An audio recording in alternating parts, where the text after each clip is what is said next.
Fish pedicure అనేది Turkey నుండి ఉద్భవించిన చికిత్స. ఇందులో చేపలతో నిండిన టబ్‌లో పాదాలను ఉంచుతారు. వీటిలో వేసే చేపలను గుర్ర రాఫా అని కూడా పిలుస్తారు. ఈ చేపలు పాదాల నుండి డెడ్ స్కిన్‌ను తింటాయి. ఆ తర్వాత మీ పాదాలు చాలా క్లీన్‌గా కనిపిస్తాయి. ఈ చికిత్స సమయంలో కూడా ఉత్సాహంగా అనిపిస్తుంది. అయితే ఈ చికిత్సలో ఎలాంటి ఆరోగ్య ప్రయోజనాలున్నాయో అనేక ప్రమాదాలు కూడా ఉన్నాయి. ఇక టబ్‌లో వేసే గుర్రా రాఫా చేప చనిపోయిన చేపలను తింటుందట.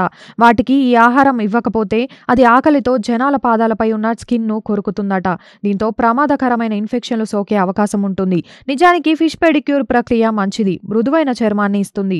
ఫిష్ పెడిక్యూర్ కోసం వెళ్ళినప్పుడు అక్కడ ఉండే బేసిన్ ఎప్పటికప్పుడు శుభ్రం చేయరు. దాంతో అనేక మంది తమ పాదాలను అదే బేసిన్‌లో ఉంచుతారు. ఇది అనేక పరిశుభ్రత సమస్యలకు దారితీస్తుంది. రక్త సంబంధిత వ్యాధులు వచ్చే ప్రమాదం ఉంది. ఇక టబ్‌లో వేసే చేపల్లో కూడా వ్యాధికారక బ్యాక్టీరియా ఉంటుంది. ఇది అనేక ఇన్ఫెక్షన్ల ప్రమాదానికి దారితీస్తుంది. కానీ దీని చుట్టూ ఉన్న ఆరోగ్య సమస్యల్ని కూడా గుర్తుపెట్టుకోవాల్సిన అవసరం ఉంది.